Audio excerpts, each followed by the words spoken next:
poeta, escritor, y más que escritor y poeta, caminante, y más que caminante, solitario. La uva de los filósofos es uno de mis principales libros. Curiosamente, el título lo dio el novelista caldense Orlando Mejía Rivera, quien prologa el libro, quien hizo la selección y el cual, por razones filosóficas, decidió seleccionar ese nombre, La uva de los filósofos. Hace parte de una colección de minicuentos donde lo metafísico, lo psicológico, lo filosófico es el eje de la mayor parte de relatos.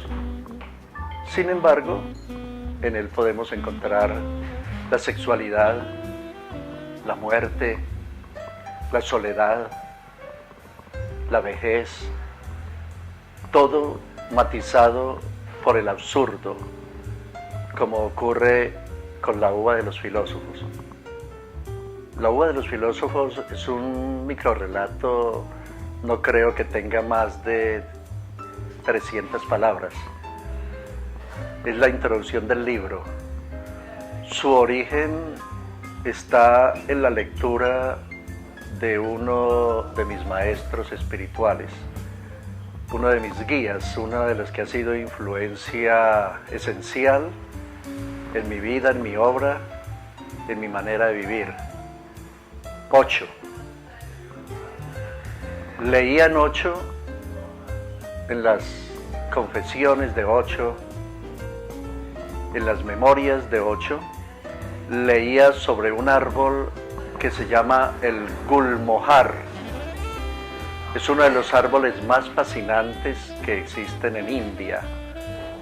El árbol florece repentinamente, casi en la noche, se llena de millones de flores que también se pierden rápido. Ese árbol hizo surgir la idea de La uva de los filósofos. La esencia de este cuento es la búsqueda de la verdad, pero no de la verdad a través de libros, a través de teorías, a través de retórica de ningún tipo, sino la verdad a través de la experiencia, de lo sensual, de los sentidos. En el cuento se reúnen bajo ese árbol Gulmohar una serie de filósofos de Occidente. Pongo a esos filósofos precisamente porque considero que donde menos se ha encontrado la verdad mediante la filosofía es en Occidente. Esa verdad posiblemente la han vivenciado más que nuestros filósofos, los filósofos de Oriente. Por lo tanto, el escenario del microrrelato es a la sombra del árbol Gulmohar. Y estos filósofos encuentran, aquí hay un elemento de absurdo, pero es un elemento real, encuentran una uva. Esa uva no es metafórica, es una uva real como cualquier uva que podamos comernos nosotros. La uva que usted se coma como lector, la uva que yo me como como escritor, la uva que pueda comerse quien interpreta el texto y quien interpreta al escritor, quien interpreta el contenido de un cuento determinado. Y los filósofos no se comen la uva. Los filósofos prefieren seguir inmersos en sus abstracciones. Entonces, el cuento es eso, es casi una crítica a la incapacidad que tienen las personas de percibir la realidad y esa realidad convertirla en parte de la vivencia, en parte de la existencia, más allá de las palabras, más allá del relato, más allá de la narratividad, más allá de los libros. Los filósofos, ninguno se atreve a comerse la uva, se van a buscar tal vez otras frutas. No hubo ninguno que quisiera comerse esa fruta. Es un cuento que se presta para cualquier interpretación y creo que mi obra, en general la mayoría de microrelatos y de igual, aquí por ejemplo, los relatos de Sonatas para vampiros, el libro que va a salir a principios de febrero, o los cuentos atómicos, son cuentos que no pasan de 20 palabras. En estos está toda mi filosofía de la literatura. En estos intento encontrar más allá de los simples contenidos, más allá de los temas cotidianos, lo que siempre me ha inquietado como escritor: la muerte, la soledad, el vacío, lo inútil de la existencia, la fugacidad del amor, del odio, de los deseos. Mis minicuentos, mi poesía, la mayor parte de mi obra es producto no solo de la reflexión, no solo de las vivencias, sino en gran parte de las lecturas. Si no hay lecturas en una persona, si no hay una profunda inmersión en los escritores y en los libros de todos los tiempos, una persona no debe pretender ser escritor, ser escritora, jamás. Del libro se va al fondo del alma, no solo del lector, sino del escritor. Mi obra ha estado totalmente relacionada con los libros que leo. Y esos libros que leo, esos párrafos que me impresionan, esos fragmentos que ahondan, que hieren, que lastiman, que acarician, esos fragmentos, esos capítulos de novelas, esas estrofas de poesía, esas metáforas, inducen a ahondar en el proceso creador, a escribir.